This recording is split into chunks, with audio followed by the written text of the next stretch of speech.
ज्येष्ठ पार्श्वगायिका सुमन कल्याणपूरकर यांचं निधन झाल्याची बातमी येते। ज्येष्ठ गायिका सुमन कल्याणपूर यांचं निधन झालं आहे। ओंकार प्रधान रूप गणेश यासारखी अनेक मराठी मनाला भावणारी गीतं देणारा गायिका अशी त्यांची ओळख होती। ज्येष्ठ गायिका सुमन कल्याणपूर यांची मागील काही दशकांमध्ये गाजलेली गाणं ही अत्यंत महत्त्वाची आहेत। मुंबईतल्या राहत्या घरी त्यांनी अखेरचा श्वास घेतला। वयाच्या 89व्या वर्षी त्यांनी अखेरचा श्वास घेतलेला आहे। आमचे प्रतिनिधी श्रेयस आपल्यासोबत आहेत। श्रेयस, अतिशय दुःखद बातमी आहे, सुमन कल्याणपूर यांचं निधन झालंय, काय सांगाल? खऱ्या अर्थानं संपूर्ण संगीत सृष्टीवर एक शोककळा पसरली असं आपल्याला म्हणावं लागेल। सुमन कल्याणपूर यांचं आज त्यांच्या राहत्या घरी निधन झालेलं आहे। तुम्ही आताच म्हणालात की अनेक गाणी खरं तर आपल्या जिभेवर अजूनही आहेत। म्हणजे सकाळी उठल्यानंतर सुद्धा आपण जी गाणी ऐकतो, ओल्ड इज गोल्ड ज्याला म्हणतो, त्याच्यात सुमन कल्याणपूर यांचं सगळ्यात मोठं नाव मानलं जाईल। लता मंगेशकर, आशा भोसले, सुमन कल्याणपूर या लोकांनी अनेक दशकं खऱ्या अर्थानं गाजवलं आणि फक्त मराठीच नाही तर हिंदी, ओडिया, आसामी या सगळ्या भाषेत खरं तर सुमनताई गायल्यात। त्यांना पद्मभूषणने सुद्धा सन्मानित करण्यात आलं होतं। त्यासोबत जर आपण बघितलं गेलं तर 1950 हे अगदी लेटेस्ट पर्यंत त्यांचा जो काळ आहे, आता ते जास्त कार्यक्रम करत नव्हत्या, मात्र तरी पाहायला गेलं तर महत्वाचं हे की सगळ्या गोष्टींमध्ये सुमन कल्याणपूर यांनी सगळ्यात मोठा उल्लेख आपल्या प्रत्येक गाण्यातून प्रेक्षकांच्या मनात केला। ते अनेक लोकांसोबत गायला, म्हणजे 140 पेक्षा जास्त डुएट ते मोहम्मद रफी साहेबांसोबत गायल्या। अनेक गाणी ते मन्ना डे यांच्यासोबत गायल्या, किशोर कुमार यांच्यासोबत गायल्या। अनेकदा आपण बघितलं गेलं तर सगळ्यांचा आवाजाचा टेक्स्चर जरी वेगळा असला तरी सुद्धा प्रत्येकाची गाणी जी होती ती गाजली आणि तशीच गाणी सुमन कल्याणपूर यांची पण गाजली होती। त्यांच्या आज जाण्यानं आज संपूर्ण सिनेसृष्टीवर, संगीतसृष्टीवर शोककळा पसरली। आत्ताची बातमी नक्कीच श्रेयस, काही क्षणासाठी थांबवते आपल्यासोबत पार्श्वगायिका सावनी शेंडे देखील जोडल्या जात आहे। सावनी, या क्षणाची ही खरं तर दुःखद बातमी आहे। ज्येष्ठ गायिका सुमन कल्याणपूर यांचं निधन झालंय, काय आपल्या भावना आहेत? अतिशय दुःखद बातमी आहे। एकावर एक आपल्या सगळ्याच संगीत क्षेत्रावर आघात होत आहेत। आता आशाताई गेल्या आणि सुमनबाईंचं गाणं पण अतिशय चटका लावणार आहे, कारण का अतिशय सुंदर आवाज, उत्तम गायकी आणि निर्मळ स्वभाव अशी माणसंच आता मिळायची नाहीत। तर ज्यांच्या पाया पडावं अशी माणसं एकतर खूप कमी उरली आहेत आणि सुमनताईंचं अतिशय अप्रतिम असं गाणं, प्रतिभावान आणि आवाजाची फेक, लताबाई, आशाबाई असून सुद्धा त्यांनी त्यांचा वेगळा ठसा उमटवला। निंबोणीच्या झाडा मागे असेल, त्यांची ती अंगाई म्हणजे किती कुठल्या कुठे आपल्याला स्पर्शून जाते, शांत करते। आणि त्याचबरोबर केतकीच्या बनी तिथे, नाचला ग मोर, अशा अनंत अनंत गाण्यांनी त्यांनी आपलं आयुष्य समृद्ध केलंय। काय बोलावं कळत नाही अशा वेळी। अशा व्यक्तीला माझ्याकडून खूप श्रद्धांजली मनापासून वाहते मी।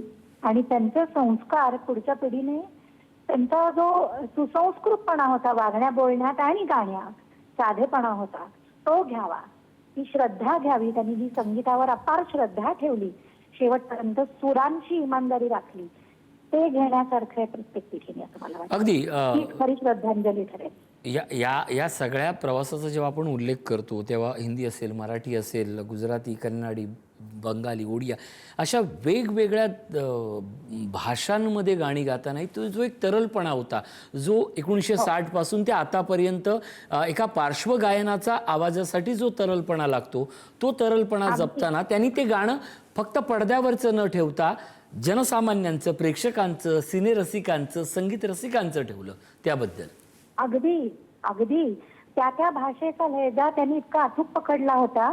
म्हणजे अगदी मराठमोळं असेल, नाहीतर गुजराती असेल, नाहीतर आजकाल तेरे मेरे प्यार के चर्चे हर जुबान पर हे असेल, तो काय आविर्भाव होता त्यांचा गाण्याला। प्रत्येक गान प्रकारांना न्याय दिला त्यांनी आणि वेगवेगळ्या भाषेत अतिशय अवघड काम त्यांनी करून दाखवलं आणि सातत्याने केलं। असं नाही की एखाद दुसरं गाणं क्लिक झालं, तर सातत्याने त्या भरभराट झाली त्यांच्या सांगीतिक जीवनात। इतकी सुंदर गाणी त्यांना मिळत गेली आणि त्यांनी सोनं केलं अक्षरशः। नक्कीच धन्यवाद या सगळ्या संवादाबद्दल। आपल्यासोबत ज्येष्ठ सिने समीक्षक दिलीप ठाकूर सर जोडले जात आहेत। ठाकूर सर, खरं तर काळाचा एक प्रवास थांबलाय कारण अगदी आजकाल तेरे मेरे प्यार के सपने है जुबा पर असेल किंवा नाना करते प्यार तुम्हीसे बैठे असेल, तुमने पुकारा और हम चले, ही गाणी होतीच. पण केतकीच्या बनी तिथे ओंकार प्रधान रूप गणेशाचं, ही गाणी कशी विसरायची? हा आवाज देणारा, हा स्वर देणारा जो एक आवाज होता, सुमन कल्याणपूर यांचं निधन झालंय. काळाबरोबर चाललेला मराठी आणि हिंदी सिनेसृष्टीचा जो एक सांगीतिक प्रवास होता तो कुठेतरी थांबलाय. काय भावना व्यक्त कराल? कसं आहे की 60च्या दशकामध्ये म्हणजे ज्याला हिंदी चित्रपट संगीताचा सुवर्ण काळ मानला जातो आणि त्याच वेळेला मराठीमध्ये सुद्धा वेगवेगळ्या प्रकारची वेगवेगळ्या भावार्थाची गाणी येत होती. अशा वेळेला आणि लता मंगेशकर आणि आशा भोसले यांचं साम्राज्य असताना त्यांच्या समोर आपलं एक अस्तित्व निर्माण करणं हे सगळ्यात पहिलं मोठं त्यांच्या समोर आव्हान होतं. परंतु आपली गायकी म्हणजे पार्श्वगायनामधलं कौशल्य, मेहनत या जोरावर आणि त्या काळातलं जे ह्या मोठमोठ्या गायिकांचं जे वैशिष्ट्य होतं की चित्रपट पडद्यावर जी अभिनेत्री एखादं गाणं गाणार आहे तर तिचं व्यक्तिमत्व, त्या गाण्याचं व्यक्तिमत्व त्याच्यामध्ये दिसलं पाहिजे. हे जे कौशल्य होतं, कसब होतं, त्याला एक्सप्रेशन मेलोडी सुद्धा म्हणतात की गाण्याचा मूड त्याच्यामध्ये पकडणं, ते याच्यामध्ये सुमन कल्याणपूर यांचा पण एक वाटा होता. पण एकीकडे आपण जर हिंदी गाणी तर म्हणतो, पण मराठीमध्ये सुद्धा जे 60-70च्या दशकामध्ये समजा जिथे सागरा धरणी मिळते सारखं गाणं असेल किंवा निंबोणीच्या झाडामागे चंद्र झोपला ग बाई, अशी जी गाणी आहे, एका बाजूला विविध भारतीवरती हिंदी चित्रपट गीतं आणि त्यात मुंबई आकाशवाणीवरती मराठी गीतं, दुसरीकडे आपण बघायला गेलं तर ग्रामोफोनचा काळ होता, त्यानंतर रेडिओचा तो काळ होता. अशा काळामध्ये वेगवेगळ्या प्रकारची गाणी गाऊन आपलं स्वतःचं एक अस्तित्व निर्माण करणं आणि त्या स्पर्धेमध्ये टिकणं, याच्यामध्ये सुमन कल्याणपूर यशस्वी ठरले. आणि आता काही वर्षापूर्वीच भारत सरकारने त्यांना पद्मभूषण पुरस्कार देऊन गौरवण्यात आलं होतं. परंतु दुसरं असं आहे की म्हणजे त्यांचं जर आपण करिअरचा ग्राफ बघितला तर कधी कधी असं वाटतं ना की नंतरच्या काळामध्ये त्यांच्यावर एक कळत न कळतपणे आपल्या संगीत क्षेत्राकडनं किंवा चित्रपट सृष्टीकडनं अन्याय तर झाला नाही ना.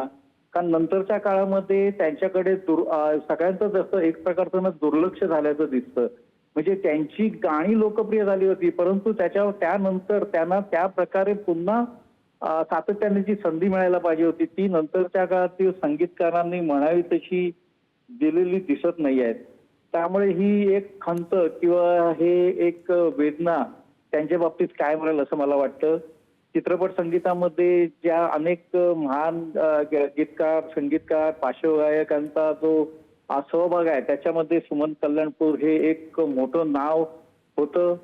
त्यांची गाणी आपण सदैव ऐकत आलेलो आहे. आमची पिढी तर त्यांची गाणी ऐकून किंवा रुपेरी पडद्यावर नायकांना त्यांनी जो आवाज दिला ते त्या रूपात पाहूनच मोठी झालेली आहे. आज एका कालखंडाचा एक अखेर झाले असं मी म्हणेन. नक्कीच एका कालखंडाची अखेर झालेली आहे आणि संगीत क्षेत्राची फार मोठी हानी झाली आहे, हे नक्कीच. धन्यवाद या सगळ्या संवादाबद्दल.